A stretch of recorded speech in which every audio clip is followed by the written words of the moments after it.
Shell ने पाकिस्तान में कारोबार खत्म करने का फैसला कर लिया है। शेल पाकिस्तान ने अपने फैसले से पाकिस्तान स्टॉक एक्सचेंज को बजरिया खत आगाह कर दिया। पाकिस्तान की आज की खबर की बात करें तो हमारे यहाँ जो होंडा कंपनी है उसने अपना जो है प्लांट बंद कर दिया। पाकिस्तान में कार बनती नहीं है, लेकिन वो कहते हैं ना असेंबल होती है, तो वो असेंबलिंग भी बंद हो गया।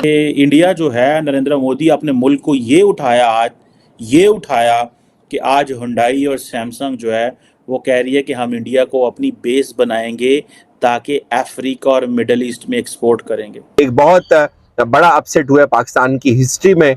शायद हम ये कह सकते हैं कि पिछले 70 सालों में इससे बड़ा इंसिडेंट कोई नहीं है। ये एक बहुत बड़ी कंपनी शेल की कंपनी पाकिस्तान को छोड़ रही है। अब उसके बाद एक और कंपनी पीछे से उसने भी अंदिया दे दिया है पाकिस्तान को छोड़ने का। अफसोस है पाकिस्तान पे। पाकिस्तान में अगर हम इसकी इलेक्ट्रॉनिक्स चीज़ों की या गाड़ियों वगैरह की बात करें तो ये चीज़ें बंद नहीं है। बहुत सारी ऐसी चीज़ें हैं जो उन्होंने अपने हाथों से इंट्रोड्यूस की थी, बनाई थी, वो भी बंद हो गई हैं। और अगर इंडिया की बात की जाए तो जो चीज़ें हमारे यहाँ बंद हो रही हैं वो चीज़ें इंडिया में जाके अनाउंसमेंट हो रही हैं, चल रही हैं, तो दुख वाली बात है।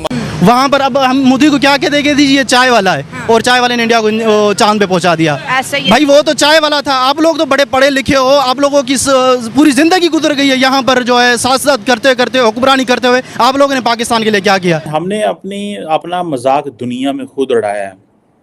आपको याद है कि एक वक्त था कि नरेंद्र मोदी दुनिया में जाके मेक इन इंडिया की बातें कर रहे थे, अपनी इंडिया की तारीफ़ें कर रहे थे, और इमरान खान जाके दुनिया में कहता था हमारे लोग चोर हैं, हमारे पायलट चोर हैं, हमारी नेशनल एयरलाइन फेक है, हम गुलाम हैं, जो है हम कमीन हैं। हमें अपने आप को खुद ही डिमोनाइज हमने करना शुरू। उन्होंने कहा कि नरेंद्र मोदी का जो मिशन मेक इन इंडिया है वो बड़ा सक्सेसफुल होगा और हम उसको सपोर्ट करते हैं। असी की आने हैं, हम चोर हैं, हम डाकू हैं, हम करप्ट हैं। हमने खुद ही कह दिया। इंडिया की इतनी बड़ी पॉपुलेशन है और वो सारी की सारी वो अट्रैक्ट कर लिए। साउथ कोरियंस पहुंच गए वहाँ पे, उधर चाइनीज़ ने भी पहुंच जाना है। मैं आपको एक बात बताऊं, और जारी बात है कि ये उनकी जो इकोनॉमिक बैकबोन है, ठीक है जी, ये पॉपुलेशन जो है इंडिया सर्विस सेक्टर में आगे आ गया है और इसके बाद वो मैन्युफैक्चरिंग में आगे आने जा रहे हैं। अब अगर साउथ कोरियन मैन्युफैक्चरिंग इंडिया में आती है, अमेरिकन मैन्युफैक्चरिंग इंडिया में आती है, जापानीज़ मैन्युफैक्चरिंग इंडिया में आती है, तो पीछे रह कौन गया? सारा जो बाकी हैं वो भी कहेंगे हमें अपनी मैन्युफैक्चरिंग यहाँ करनी है। अमेरिकन भी यहीं पर लेके आ रहे हैं, फ्रेंच भी यहीं पर लेके आ रहे हैं। और अब देखें हुंडई मोटर्स जो है वो कहते हैं कि हम 1 मिलियन यूनिट्स एक साल का बनाएंगे और वो इंडिया से बनाएंगे। तो आप देखें इंडिया को तो वो कार बड़ी सस्ती मिलेगी एज़ कम्पेयर टू किसी और को। जनरल मोटर्स ऑलरेडी इंडिया में आई थिंक वो भी उसकी मेरा ख्याल ख़रीदने जा रहे हैं, ये हुंडई वाले ख़रीदने जा रहे हैं। सो अब आप इमेजिन करें कि इस वक्त जो इंडिया है वो तकरीबन 13-14% हुंडई मोटर्स की प्रोडक्शन इंडिया में होती है, ठीक है जी। साउथ कोरिया के अंदर 40% होती है, यूरोप के अंदर 10% होती है, चीन के अंदर 18% होती है, नॉर्थ अमेरिका के अंदर 13% होती है। सो अब आप ये देखें कहाँ से वो चीज़ें काटेंगे और वो इंडिया में लेके आ जाएंगे। तो ये आप देखें कि ये किस लेवल पे इंडिया के अंदर वो मैन्युफैक्चरिंग करने जा रहे हैं। और हमने क्या करना है? हम कहेंगे ओ मेरा वज़ीर आज़म चोर है, मैं इस वज़ीर आज़म के ख़िलाफ़ दुनिया में जाऊंगा। हम क्या कर रहे थे? हम तालिबान को कह रहे थे तुसी पाकिस्तान आ जाओ, TTP सारे दहशतगर्द पाकिस्तान आ जाओ। इमरान खान पाकिस्तान के अंदर उन्होंने पाकिस्तान को इंसल्ट कराने में, आप इंडियन मीडिया पे देखें, सारा टाइम इंडियन मीडिया क्या लगा है, देखियो जी वो आपका वज़ीर आज़म कह रहा है कि हमने अलकायदा को ट्रेन किया। वो पाई किथे अलकायदा को ट्रेन किया? बट द क्वेश्चन इज़ कि जब मेरा वज़ीर आज़म खुद मुँह बोलन डे है, इमरान खान जाके ईरान में कहता था कि ईरान के अंदर जो दहशतगर्दी होती है उसमें से हम लोग इन्वॉल्व थे। I am not. एक पूरी चेन है जिनकी अपनी पंप्स भी हैं और इनकी अपनी एक्सट्रैक्शन भी है। तो इस कंपनी ने स्टॉक एक्सचेंज को ये लिखा कि वो पाकिस्तान से अपने जो ऑपरेशंस हैं उनको क्लोज करने के ऊपर मजबूर हैं, अपने शेयर्स फरोख्त करना चाहते हैं। तकरीबन 70% इनके शेयर्स हैं और इन्होंने उसमें पूरी तफसील लिखी। जब हमने मालूम किया तो पता चला कि जो शेल है, शेल को पिछले साल में नुकसान हुआ है और वो बहुत बड़ा नुकसान है। इसलिए अब उन्होंने ये फैसला किया है कि जो रुपए की कीमत है वो मुस्तहकम नहीं है और उनको इसका जो लॉस है वो बढ़ रहा है और वो इसको अफोर्ड नहीं कर सकते।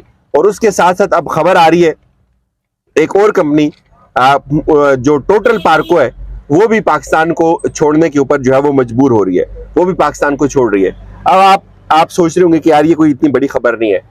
ये बात मैं इसलिए कह रहा हूँ कि मैं खुद ऑयल फील्ड से वाबस्ता रहा हूँ, ये बहुत बड़ी खबर है। जो कंपनीज पाकिस्तान के अंदर काम कर रही हैं, एमएनसीज, मल्टीनेशनल कंपनीज, उनमें जो शेल है वो एक बड़ी कंपनी है। पूरी दुनिया में दुनिया के कई ममालिक के अंदर शेल के ऑपरेशन चल रहे हैं और एक ऐसे वक्त में शेल का पाकिस्तान को छोड़ना, पाकिस्तान के अंदर से अपने ऑपरेशंस को क्लोज करना, अपने शेयर्स को फरोख्त करना, पूरी दुनिया की एमएनसीज को एक बहुत बड़ा मैसेज है कि पाकिस्तान की जो गवर्नमेंट है वो रुपए की कीमत को मुस्तहकम करने में नाकाम हुई है। वजह क्या है कि इंपोर्ट करने में मुश्किल आ रही है क्योंकि हमारे पास इस वक्त डॉलर मौजूद नहीं है। तो एक तरफ दुनिया अगर हम बात करें, अमेरिका की बात करें, साउथ कोरिया की बात करें, जापान की बात करें, चाइना की बात करें, तो इंडिया को अपना बेस बनाना चाहती है। दूसरी तरफ अगर हम पाकिस्तान की बात करें तो अनफॉर्चुनेटली यहाँ से जितने भी कंपनीज हैं वो अपनी कंपनीज को बंद करके बाहर की कंट्रीज जा रहे हैं। हमारे ज़्यादातर जो है बिजनेस हब, जो बिजनेस कम्युनिटी है, बांग्लादेश शिफ्ट हो चुकी है। आज की खबर में आपको बताती हूँ, होंडा गाड़ियाँ पाकिस्तान में बड़ी पसंद की जाती है।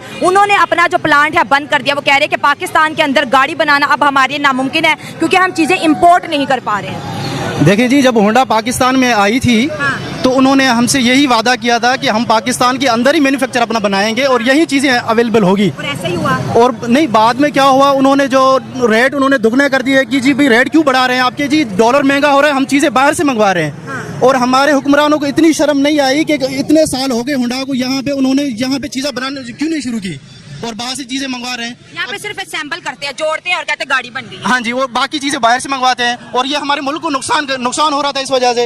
अब कह रहे हैं जी बाहर जा रहे हैं, तो इसकी रीजन ये भी हो सकती है क्योंकि पाकिस्तान के अंदर करप्शन बहुत है। जो भी आप काम करवा लें उसमें करप्शन होती है, जो भी काम हो। सैमसंग भी बहुत अच्छा ब्रांड है, उसके फोन लोग बहुत ज्यादा पसंद करते हैं, उसके इलेक्ट्रॉनिक्स बहुत ज्यादा पसंद करते हैं। इस तरह इंडिया के अंदर एक कार मैन्युफैक्चरिंग प्लांट है हायुंडई, जो बहुत बड़ा ब्रांड है। उन्होंने कहा कि हम अपना बेस जो है इंडिया में बनाएंगे और यहाँ से हम सप्लाई चेन करेंगे, मिडिल ईस्ट को सप्लाई करेंगे, इसके साथ साथ हम अफ्रीका को सप्लाई करेंगे। तो वहां पर जब बेस बनेगा मतलब बिलियन ऑफ डॉलर इंडिया के खजानों में आएंगे, चेन बनेगा, चीप लेबर इंडिया उनको प्रोवाइड कर, वो वहाँ पे अपने प्लांट्स लगाएंगे। और यहाँ की जो लेबर है बेचारी धक्के खा रही है, उनके पास कोई रोजगार नहीं। और सारा का सारा आप देखिए, अमेरिका भी इंडिया में जा रहा है, उसके साथ साथ अफ्रीका भी जा रहा है, साउथ कोरिया भी जा रहा है, चीन भी बार बार रिक्वेस्ट कर रहा है इंडिया को कि मुझे अपने मुल्क के अंदर फैक्ट्रियां